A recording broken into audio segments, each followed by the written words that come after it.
మూడుకి చేరింది. దాంతో పాటుగా డిజిటల్ ప్రధాన తెలుగు సినీ ప్రేక్షకుల గుండెల్లో చిరస్థాయిగా నిలిచిన శివ సినిమాపై ఇంతకాలం తర్వాత కూడా అభిమానులు చూపిస్తున్న ప్రేమ తనను ఆహ్లాదపరిచిందని నాగార్జున అన్నారు. సోషల్ మీడియాలో స్పందిస్తూ ప్రేక్షకుల అభిమానమే నా బలం, శివకి ఇంత ప్రేమ దక్కుతుందని ఊహించలేదు అని పేర్కొన్నారు. రామ్ గోపాల్ వర్మ దర్శకత్వంలో తెరకెక్కిన ఈ చిత్రం తన కెరీర్లో మలుపు తిప్పిందని గుర్తు చేశారు. ఈ సినిమాతో కొత్త తరానికి స్ఫూర్తి లభిస్తోందని అన్నారు.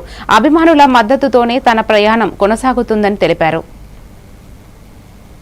శివాకి ఇంకా ఇంత ఆదరణ, ఇంత కల్ట్ ఫాలోయింగ్ ఉంటుందని కల్లో కూడా అనుకోలేదు. స్టిల్ వెరీ నాకు చాలా సర్రియల్గా ఉంది, కొత్తగా ఉంది అసలు ఇది ఇలా కలుస్తాము.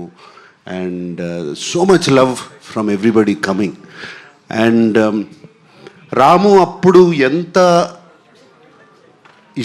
కష్టపడి సౌండ్ దగ్గర కూర్చుని అన్ని ఈవెన్ ఎఫెక్ట్స్ కానీ అది కానీ చేశాడు. సేమ్ ఇష్టంతో 6 నెలల నుంచి Ram Gopal Varma he has worked on this film.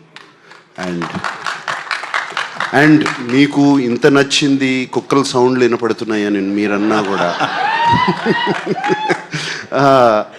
కేవలం అతను what he could do then, అప్పుడు కంప్లీట్గా సరౌండ్ స్పీకర్స్లో చేయలేని సౌండ్ ఇప్పుడు తనకు అవకాశం వచ్చింది. He took full advantage of Dolby Atmos.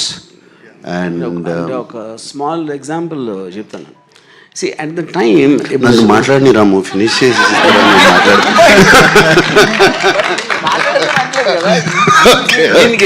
Because Nagarjuna చెప్పేదానికి డాల్బీ అట్మాస్ అడ్వాంటేజ్ అంటే దానికి ఎగ్జాంపుల్ చెప్పడానికి ఆపాను అంతే. సో ఇప్పుడు స్టడీ క్యామ్ షాట్ ఉంది, ఆవిడ అంత వెరీ టాక్డ్ అబౌట్, అలా కెమెరా వెళ్తూ ఉంటే ఒక చిన్న పాప అరిపి వినిపిస్తుంది.